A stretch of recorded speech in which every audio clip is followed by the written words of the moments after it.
Throughout this season and over the past few years, fans and pundits have asked LeBron James when he will retire.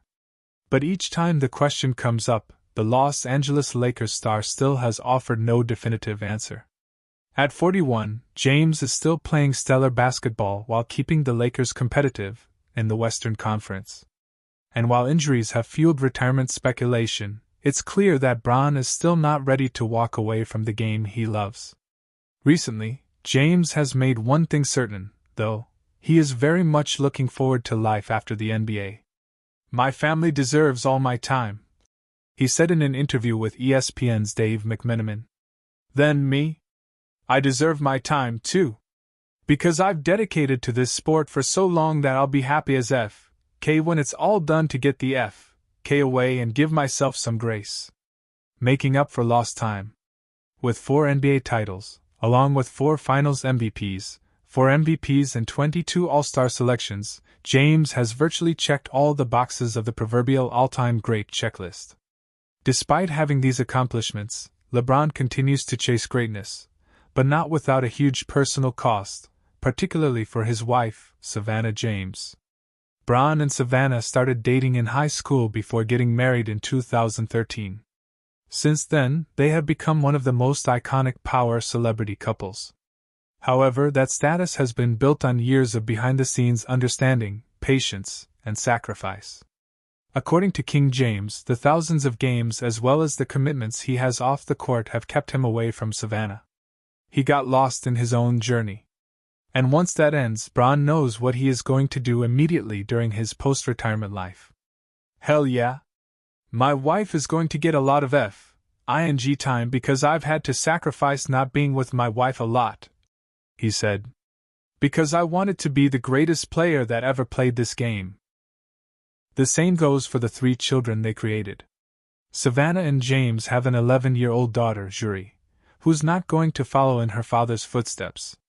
Then there is Bryce, 18, at the University of Arizona. Finally, there's their eldest, Bronny, who is cherishing every minute he shares with James on the floor. "My daughter, I'm going to spend a lot of time with her because I spent the first 11 years of her life, or 12, whenever this ST is over, 13, being away from her. My youngest son is in college," he said. His family will have to wait a little longer.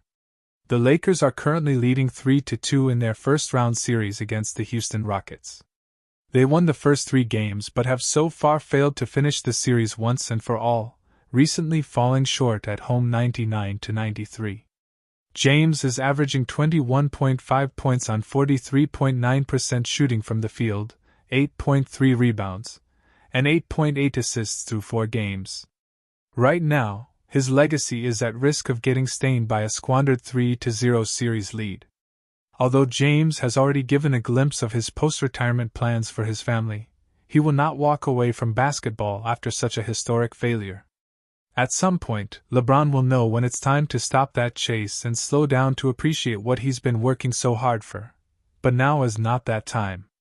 Now is the time for him and the Lakers to bounce back in their Game 6 clash in Houston and wrap up the series. As for Savannah and their children, they will have to watch James turn back the clock and wait a little longer. Don't ever doubt him. Jason Williams slams the absurd LeBron James hate industry while settling his GOAT debate.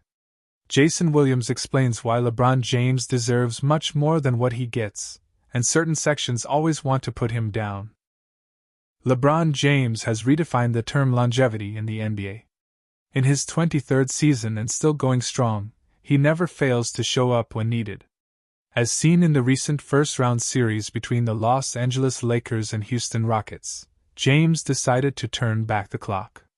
Heading into the playoffs, the Lakers suffered a major blow when their top 2 scorers, Luka Doncic and Austin Reeves, sustained injuries. With no fixed timeline for their return, the Lakers were now considered a first-round team, but James wasn't going to let this happen so easily.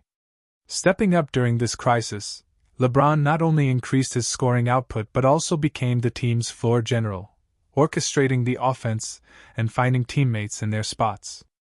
What followed left most of us stunned as the Lakers took a 3-0 lead against the Rockets. It was also important to note that the Rockets were without their best player, Kevin Durant, who, barring Game 2, has sat out due to an ankle injury and a bone bruise. As of now, the series stands at 3-2 in favor of the Lakers. In other good news, Austin Reeves was back for Game 5. A longtime admirer of James, Jason Williams, recently weighed in on LBJ's greatness, appearing on the Hoopin' and Hollerin' podcast. Don't ever doubt him. Man, y'all are so lucky that Buddy didn't have a headband on. That's us as a society taking LeBron James for granted, what he brings to the table. He's making huge shots, huge defensive plays, said White Chocolate, adding how Bron took complete charge amid Luka and Austin dealing with injuries. Haters will hate. There have been some recent discussions about how James could strengthen his GOAT case if he pulls off the Rockets series. Regardless of the results, his legacy remains intact, with veterans like J. Will having him alongside greats such as Michael Jordan and Kobe Bryant. At the same time, no matter how much James achieves in his career, there will always be a portion of fans and media analysts hating on him. Podcaster and battle rapper Adam Rohn Farron recently stated that one could get a job at ESPN or Fox just for being a LeBron hater, which Williams found absurd. I don't get that. He's such a great basketball player. What is there to hate? But just to hate the man just because he's great and better than your favorite player, that don't make no sense to me, said Williams, who had a 7-7 record against James in their 14 meetings. J. Will picks his NBA GOAT. Williams chose his words wisely while addressing the GOAT debate in 2022. He certainly tried to play it safe, not wanting to upset the fan groups of James and Jordan. Though in the past, J. Will has been pretty vocal about his support for LeBron, he had the following reasoning when it came to choosing his GOAT between James and Jordan. I'm picking LeBron. Bro, I'm never going to change. I'm not a big stat guy.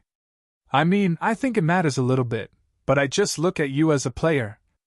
I like the way LeBron plays the game as a team guy, more so than MJ did. But if I need a win tonight or I need a bucket right now, I'm taking MJ.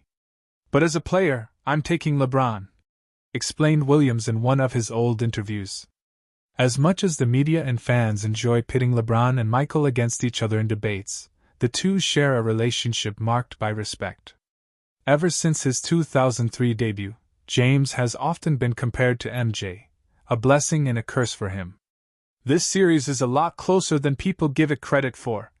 Richard Jefferson thinks the LA Lakers could be in trouble versus the Houston Rockets. RJ knows the Rockets aren't that far behind, despite being 3-2 down in the series. Most assume that a 3-0 lead in a playoff series is essentially a done deal, and historically, no team has ever come back from that deficit. But after the Los Angeles Lakers dropped Game 4 to the Houston Rockets, Richard Jefferson made it clear that the series is far from over. His message was simple: even with a commanding lead, nothing is guaranteed until the series is closed for the underdog.